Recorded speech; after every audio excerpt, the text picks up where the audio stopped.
亲爱的朋友们，欢迎来到微光夜读。老板连续7年没有给我涨工资，今年更是全体员工普涨，唯独我一个人还是没有涨。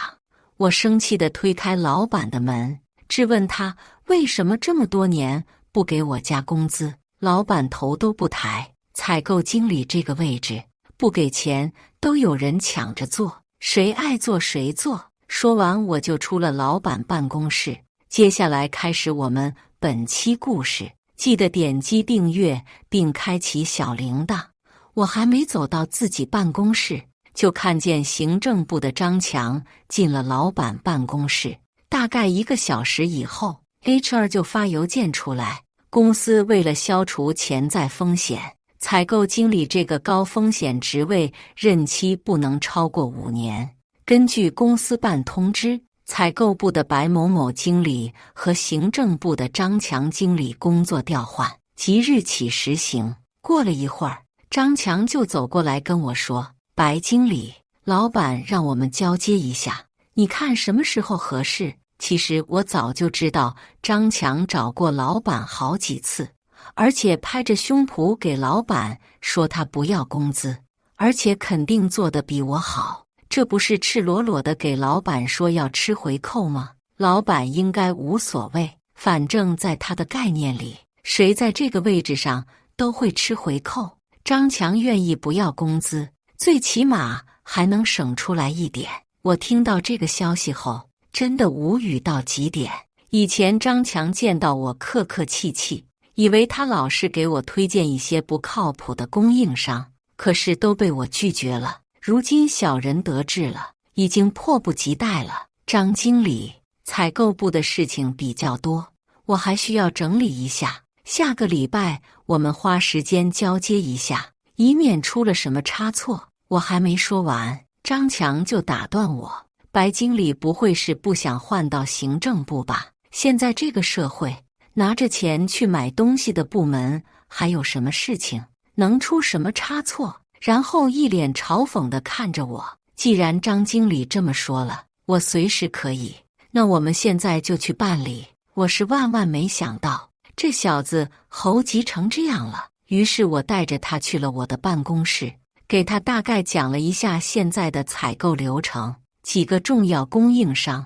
他在那心不在焉地听了半天，我怕出问题，到时候他反咬一口，就写了一个交接清单，然后打印出来，告诉张强：“张经理，你要是觉得交接没问题，你可以签个字，我马上就搬到行政部去。”张强看都没看，直接签字，把清单给我，扭头去自己办公室收拾东西了。我简单收拾了一下，给下面几个采购员开了个短会，然后拿着东西就去了行政部办公室。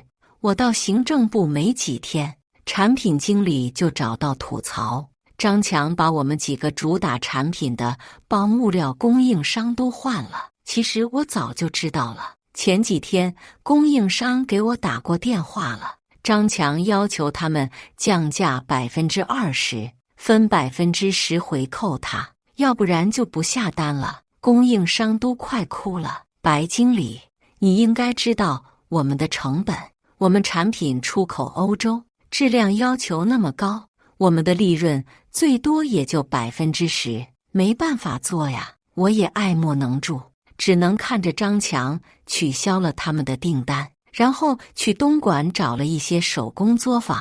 当然，价格的确便宜了。我对产品经理说，价格下来了，市场竞争力肯定强了，也是好事。但是这个产品质量不可靠啊。找了老板，老板也说能用就行，毕竟省了10%的钱。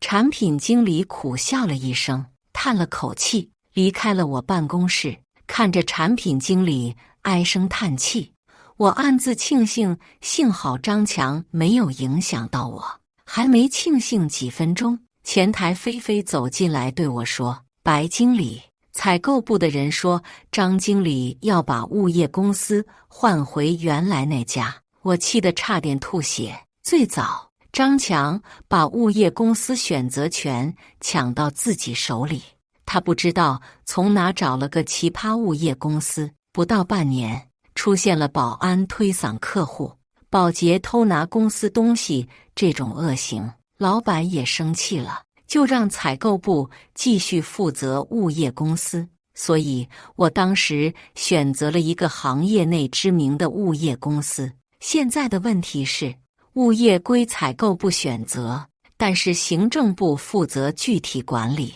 张强把这个奇葩物业公司找回来，我们指定管不好。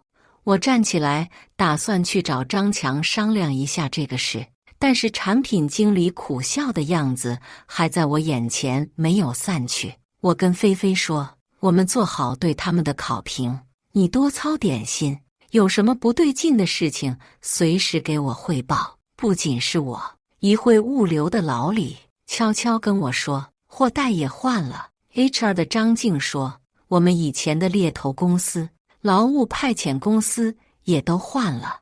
我不由得佩服张强的做事效率，短短几个礼拜，公司能换的差不多都换了。下一步可以考虑把老板换了。公司管理层月度会上，张强出尽了风头，老板表扬了他，然后告诉所有管理层，我们需要向张强学习。调到采购部1个多月，对供应商进行了重新筛选，今年预计会有500万左右的成本降低。众人纷纷鼓掌。张强趾高气扬地发表了重要讲话，大体意思是公司的很多领导不思进取，只顾着个人利益，牺牲了很多公司利益。说话的时候有意无意地扫了我一眼，我听到张静跟老李窃窃私语，1年就500万，这个油水也太大了。老白这几年没少捞啊。老李示意了一下，我就在旁边，2个人就不说话了。我只能装作没听见。我很清楚，就算我解释也没有用。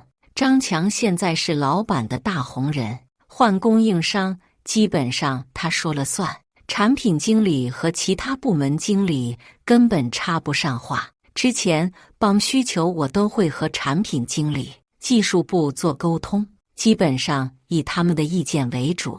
我其实也很清楚，他们选择的那些供应商多多给过他们好处，但是他们认可过的货源基本上还是靠谱的。现在倒好，张强直接把他们当空气。老板心情好，晚上请大家吃饭、席间、推杯换盏，好不热闹。当然，张强依然是焦点。大家喝得差不多的时候，老板借着酒意跟我说，老白，你这几年可以啊。我明白他什么意思，有点反感，就回老板，老板，你有话直接说就好了，不需要拐弯抹角。别的不说，7年了，没有给你加工资，你都没有走，这点工资对你来说算不了什么吧？我听了以后直接怒了，老板，这7年来我兢兢业业，并没有拿自己不该拿的东西，你觉得我信吗？张强来了1个多月，今年公司就少花了500万，那去年这500万去哪里了？然后拍了拍我肩膀，奸笑了几声就走了。我本来想着对他几句，但是又觉得没有必要，我现在说什么都没有用。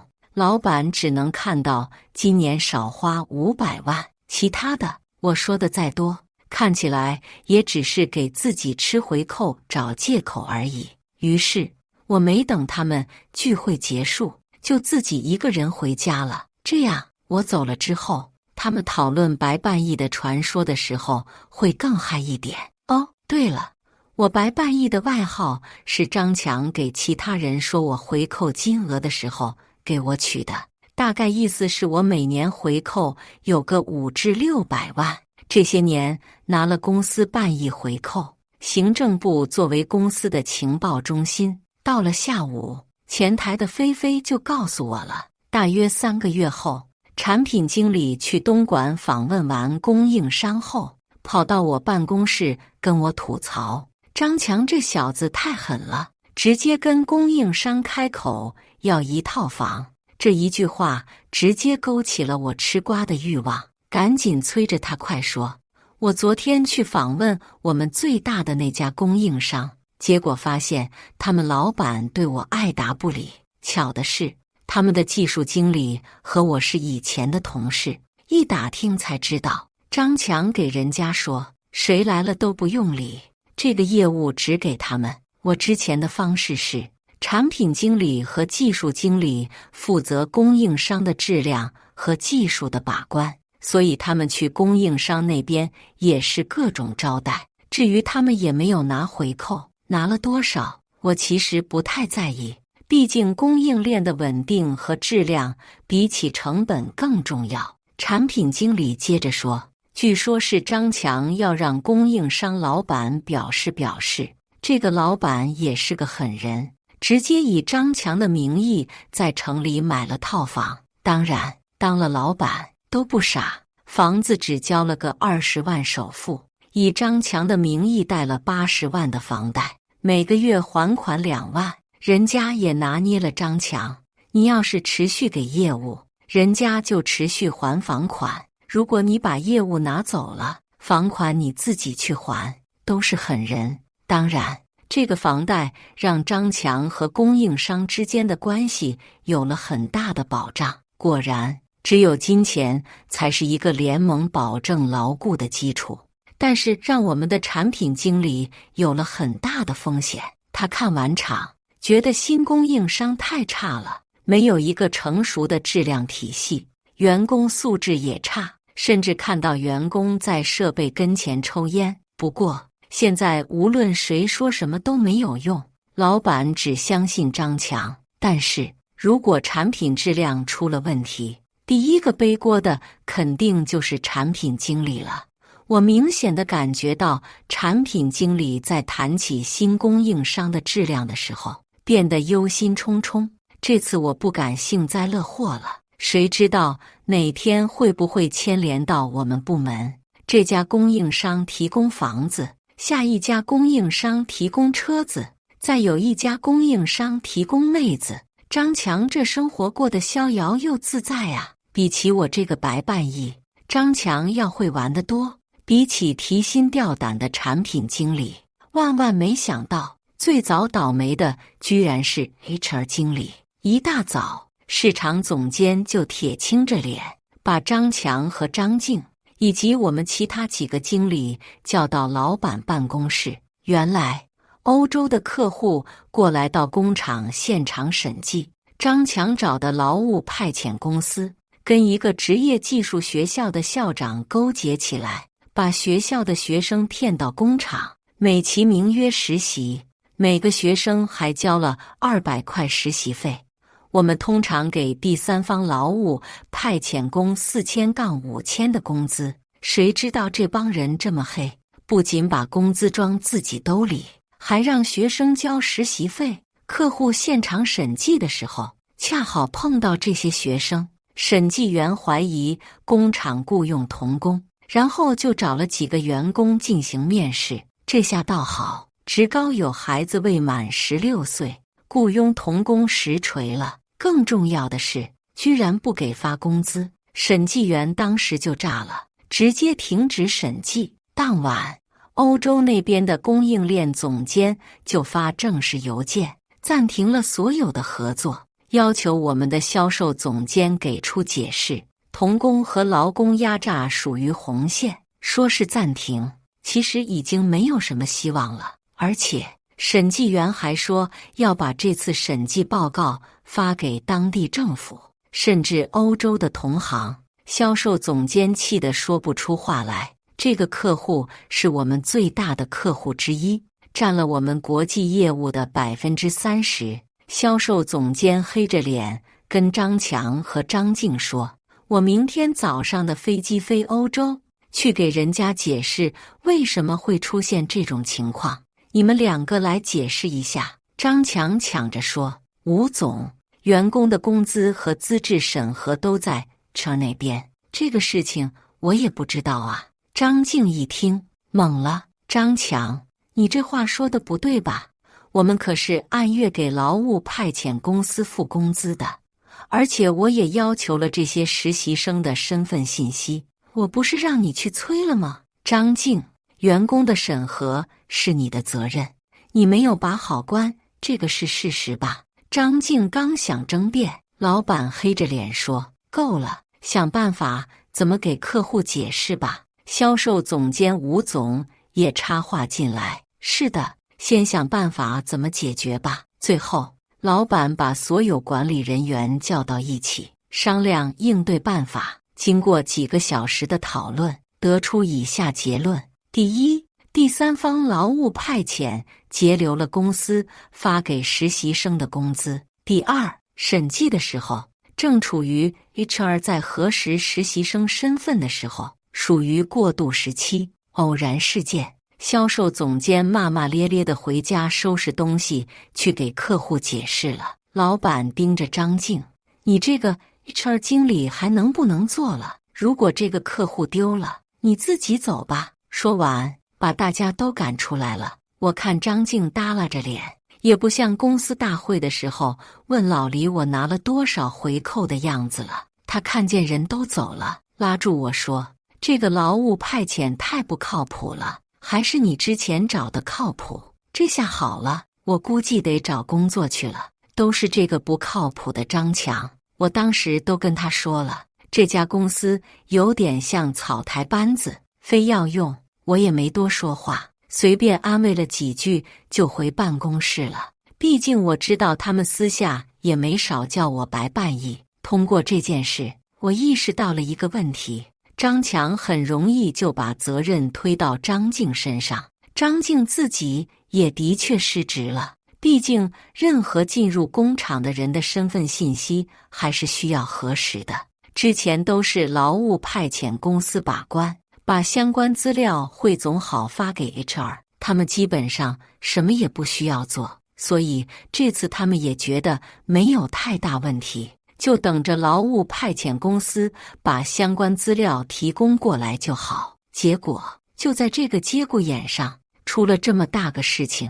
产品经理看见张静走了，也跟着我一起到我办公室聊了一会儿。他表示自己很担心产品质量问题，他说自己可能要去外面看看机会了。我跟他开玩笑：“没事，下一个倒霉的不一定是你。”话还没说完，老板办公室就传来了一阵骂声：“早干嘛去了？50万啊，你掏吗？”整个办公室一片寂静。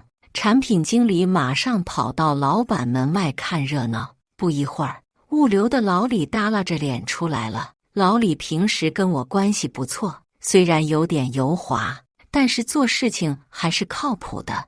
我本来想着让我们公司情报中心的特工菲菲问问咋回事，哪知道老李自己跑到我办公室了，进来关了门就骂张强王八蛋。我忙猜了一下，应该是物流费用涨了。老李去找老板签字，被骂了。果然，老李一开口就抱怨：“我早就告诉张强要提前订货柜，把报价单给他，他非要自己去找便宜的，也不看看也门湖塞都在红海干价了，海运费用肯定飞涨啊！”我倒了杯水给老李：“别着急，能订到就行了，贵一点没关系。问题就在这，他自己找了一圈，费用比我找的贵了1倍。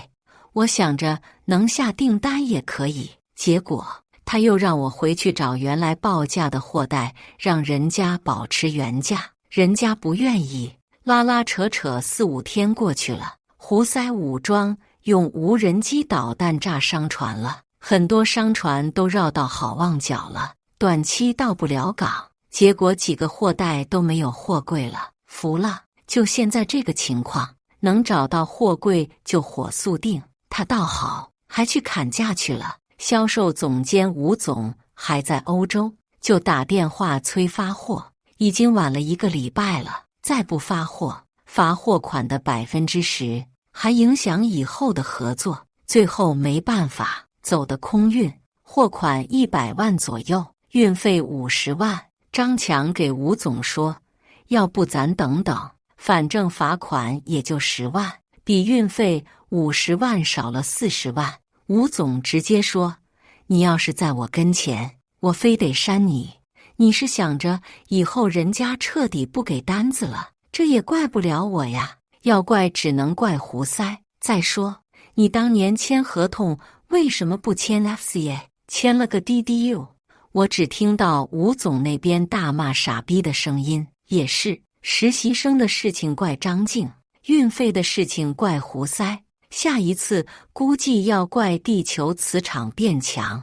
反正张强就是没有错嘛。事实证明，张强的说法误打误撞说对了，就因为发了这批货，给公司造成了重大损失，远超了这批货的货值。当然，这是后话。劳务派遣那边的处理结果出来了，当地教育局、劳动局直接取缔了那家公司资质，老板被抓，职业技术学校的校长被查办。这条新闻上了当地热搜。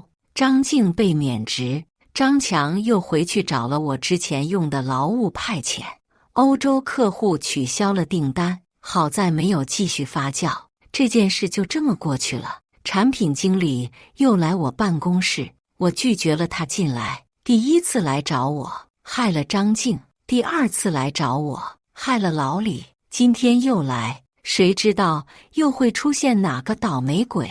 他跟我说，凡事你要往好处想，你看看，最起码咱俩没事。再说，我有个瓜，你吃不吃？听说吃瓜，我当然开心，赶快邀请他进来。你记得我跟你说过，公司有个供应商技术部经理是我以前同事吗？记得呀，就是给张强按揭买房那家呀。对的，就是他们。房价几个月从100万掉到了70万，等于张强要了一套房，现在变成负资产，倒欠了银行10万。恶有恶报，善有善报，这个报应好啊！这小子倒是精。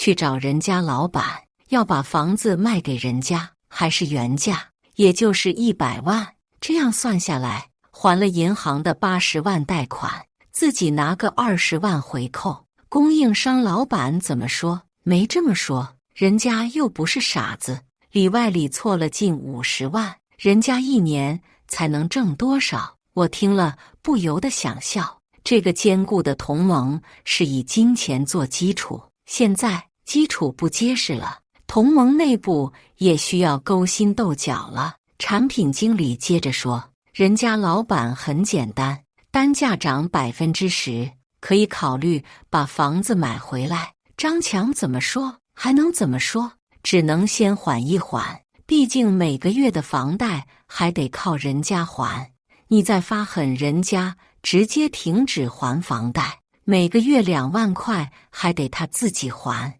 我特别希望看到张强找到老板，告诉老板要涨价10%，老板的脸色。当然，这种事跟我关系不大，我一个行政部经理，公司管家而已。产品经理吃完瓜，奸笑着跟我说，下一个倒霉蛋不知道是谁，你要不盼着点公司好，你看现在这种状况能好吗？我反正做好随时提桶跑路的准备了，这倒不至于。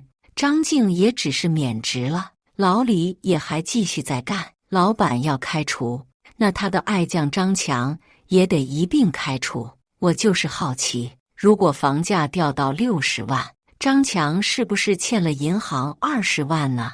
你也不盼着点人家好。聊得差不多了，我看下班时间到了，就跟产品经理一起收拾下班回家。今天公司气运不错，最起码暂时也没有出什么幺蛾子。当然，我心里想着，我一个搞行政的，也不可能被张强连累，下一个倒霉的十有八九是产品经理。毕竟张强这么整，产品质量爆雷是迟早的事情。跟产品经理分开的时候，我还无比同情地看着他的背影，心里有点不舍。毕竟产品经理是我的吐槽搭子，我也不想看着他被连累。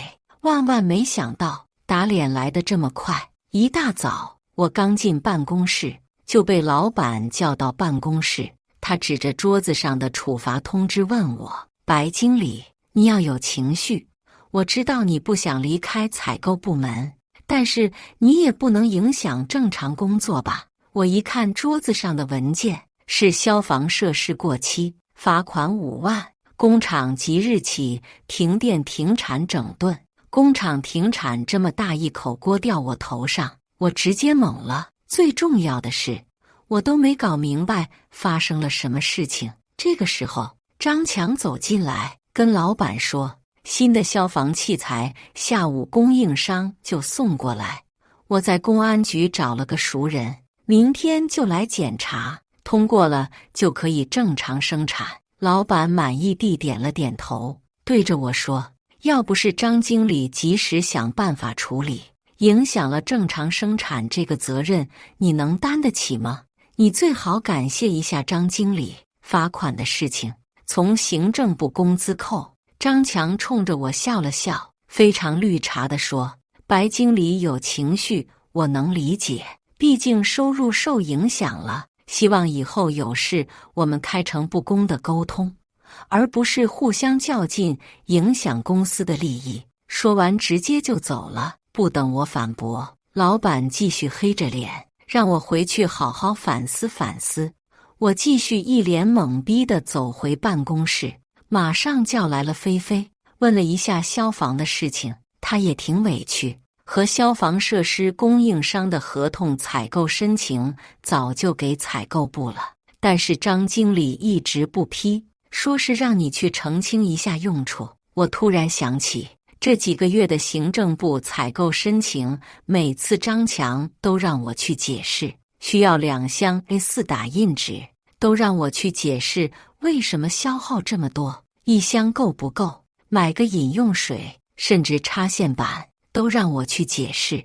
这明显给我难看的做法，我也生气了，就给菲菲说，以后行政部的采购申请交上去，爱批不批。菲菲上个月就提交了合同的采购申请，但是张强一直不批，我气得把菲菲凶了一通。其实他也没做错什么，也是斗争的受害者罢了。我找到 HR， 不用扣我下面的人的工资，扣我自己的，分10个月扣，每个月5000。HR 经理换成了张强的腿子，乐呵呵地说，白经理还是有钱啊。说完意味深长地看着我笑。我当然知道，毕竟他和张强走得近，白半义这个如雷贯耳的大名他自然是听过的。比起张静，我觉得我还算幸运，最起码工作和职位都在，损失点工资。回到办公室，我仔细想了想，张强以前管行政部，这些信息他很清楚，尤其消防供应商都是他选的。我突然间就明白了，这小子和供应商合伙起来搞我，出了问题自己出来在老板跟前当救世主。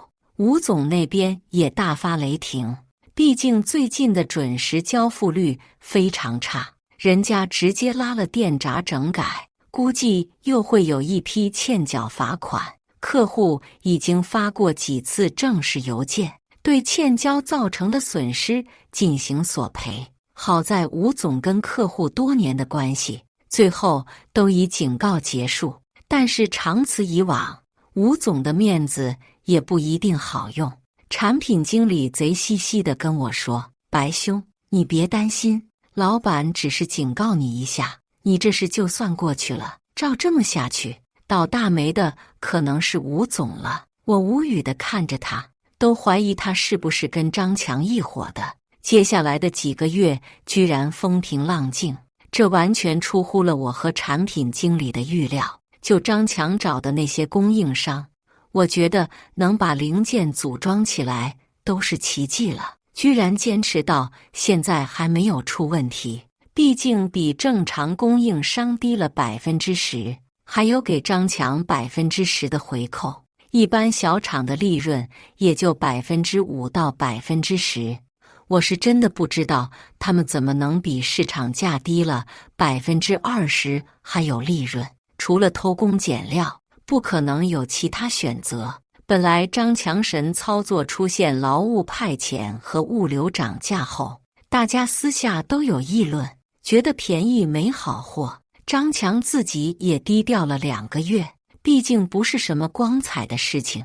板子虽然没有落到他身上，但是之前的 HR 和物流的人私底下没有少骂他。随着时间的过去，2件事情的影响慢慢变小，他又开始趾高气扬了，尤其是一己之力解决消防处罚，只是停电2天就顺利继续生产。这种能为公司解决问题的形象，让这种私下议论他的言论很快就没有市场。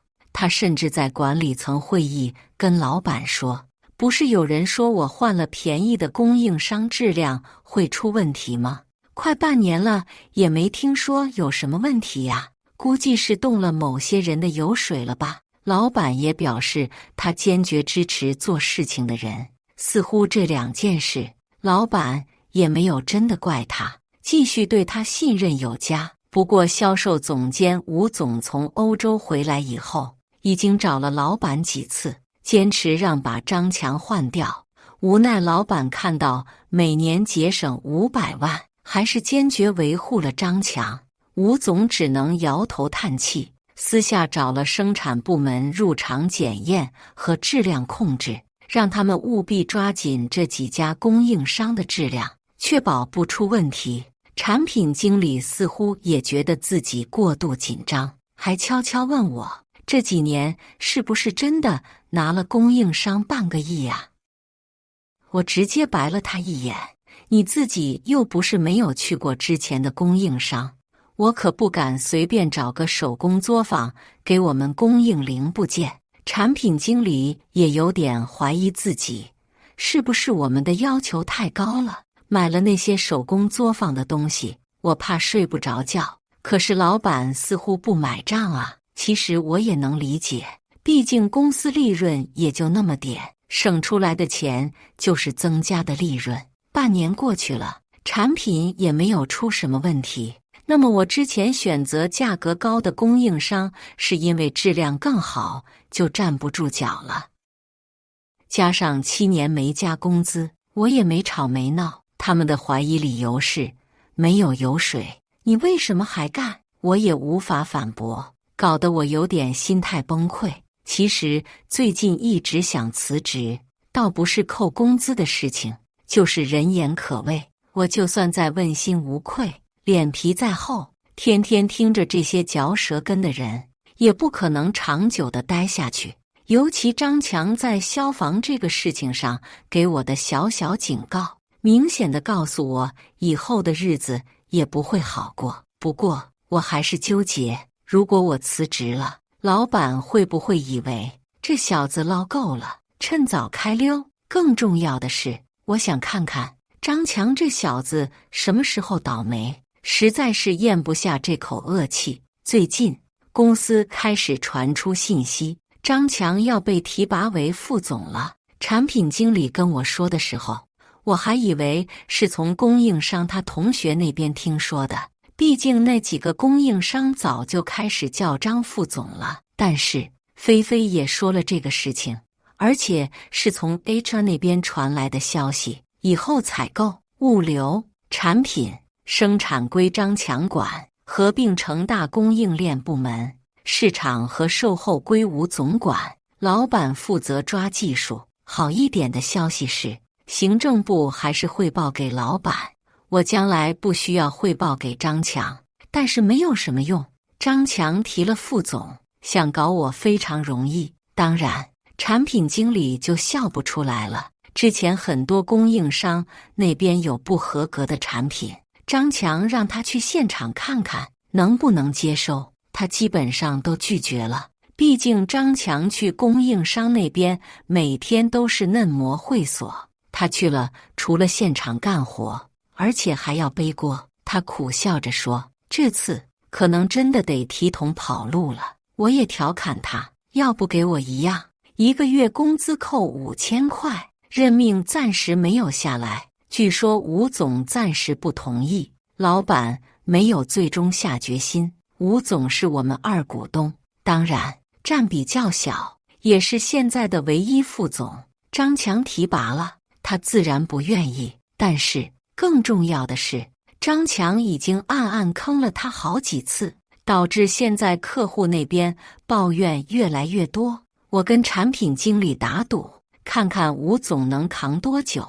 产品经理苦笑着说，估计用不了多久了，供应商那边已经传开了。张强就算再拖大，也不敢没有把握就到处乱说。老板私底下肯定给他承诺了，而且吴总也没有必要坚持。现在哪个经理敢惹张强，基本上等于默认的副总了，只是等着正式的宣布了。该来的迟早会来。一大早我刚睡醒，老板就打电话让我上班了，马上去他办公室。我一看时间，才6点30分，而且自从我来了行政部，就像被打入冷宫一样，除了犯错误惩罚以外，很少能得到老板的宠幸。今天这么一大早就打电话，搞得我多少有点忐忑。按理说，就算真的要开除，也不急这一会儿，无所谓了，反正大不了一死。刚进办公室，我就发现气氛不对劲，办公室鸦雀无声，所有的经理都去了会议室，而且公司外聘的律师也在。看这个架势，估计事情不会小。我马上就进了会议室，老板和吴总坐在最前面，屏幕上赫然出现了一封客户的索赔函。我迅速浏览了一下，由于我们的产品安装到客户设备上，客户在将设备交给最终客户以后，半年左右出现了各种故障，最终客户不得已只能把所有设备停产，拆除有故障的零件，拿合格的零件进行替换。最终客户的损失按天计算，每台设备每天损失按照200欧算。客户的损失是派人去最终客户那里维护、更换故障件，人工费用每台200欧。当然，这些损失按照合同规定都由我们来承担，这个是在场的律师确认过的。我算了一下，半年恰好是切换供应商的时间，而且我记得这批零件当时因为海运涨价的事情，多花了几万块走的空运。此时我已经明白问题出在哪里了，但是张强先发制人，还在质问生产经理和质量，为什么会生产出来这么多故障产品？生产经理头也不抬地说，我们已经现场排查过了，我们组装的过程没有任何问题。技术部经理也附和了一句，根据故障原因的简单分析，应该是供应商做零件的时候用了质量不合格的材质，导致零件寿命从原来的5年变成半年。老板铁青着脸，张强，把供应商叫过来，所有的损失他们承担。张强一下子有点泄气了，毕竟供应商什么货色，他多多少少了解一些。于是他慌慌张张出去给供应商打电话去了。吴总倒是思路清楚，当务之急是如何快速地找到合格的替换零件。生产经理说，我这边只要零件到了，我加班加点，1周后开始出货。但是如果继续用现在的零件，我加班出去，可能客户索赔更多。吴总回头看了我一眼，白经理，我们的产品你熟悉，你赶紧联系一下以前的供应商，看他们能不能尽快恢复生产。本来我还想着趁这个事情拿捏一下张强，但是看现在这个样子，如果不能快速解决问题，公司能不能存活还不一定。于是我也迅速地联系了以前的供应商，他们倒也直接，没有问题。但是周期这么紧张，在原来的价格上上浮10%作为他们安排加班以及紧急采购原材料的费用，我看到张强还在外面打电话，但是明显不停地踱着步。本来想打个招呼，又觉得也没有必要落井下石。我赶紧把我了解到的消息告诉吴总，完了还加了一句：这个事情还需要老板和吴总定夺。毕竟采购部的事情，我作为一个行政经理也不好过多干涉。产品经理默默地给我的绿茶发言竖了个大拇指。吴总也不等老板回答：白经理，这个产品的采购暂时由你来负责，务必让供应商今天开始生产，合同的事情以后再补。吴总说完，我盯着老板看，毕竟是他撸的我。吴总也只是个副总，老板看见我盯着他，脸色一阵红一阵黑的，吭哧了半天，也无奈地说了句：先就这么办。我答应了一声，就离开了办公室。我这边忙得热火朝天，会议室里吵得热火朝天。产品经理告诉我，供应商来了之后很强硬，他们的零件没问题，你花了多少钱，我就给你多少钱的东西。律师给他们讲了半天，供应商老板直接说：要是这样，我明天就把公司注销了。众人惊得哑口无言，老板气得差点吐血，指着张强的鼻子骂了半天。最后供应商还补刀：张经理，以后的房贷你自己去还，我们不玩了。说完扭头就走了。后来才知道，张强压榨的实在太狠了，那个老板也受不了，恰好就碰到这么个事。吴总说要报警，这种拿回扣的事情绝不姑息。老板最后压下来了，毕竟始作俑者还是他，要不是他的轻信和纵容，怎么可能出现这种事情？当然，张强退回了所有回扣，被扫地出门。大概3个月后，所有的事情都差不多解决了，跟客户商量，最终赔偿金额大约2000万人民币，加上我们的替换零件，供应商10%的价格上浮，今年净亏损3000万。最后还是引入了外面的资金，才顺利渡过难关。产品经理走进我的办公室：白副总，恭喜啊！这次可是吴总推荐你上来的。别，责任更加重大了呀！又跟我装，升职就升职，以后多多关照哈。我装作无意间问了问张强的近况。产品经理说：别提了，这个事闹得特别大，咱们这个行业谁还敢用他？据说去外地打工了，这么大年龄的人了，有点惨啊。也不算惨吧，毕竟只是退了回扣，人家送的房子还在呢，也够了。你还不知道吧？供应商给张强付了首付的那套房子，你猜开发商是谁？不会是恒大吧？白副总高见，感谢大家的观看。本期故事精彩吗？欢迎大家在下方评论区吐槽。如果你喜欢这类故事，记得点击订阅微光夜读，并分享给更多的人，这会对我帮助很大。再次感谢大家的观看。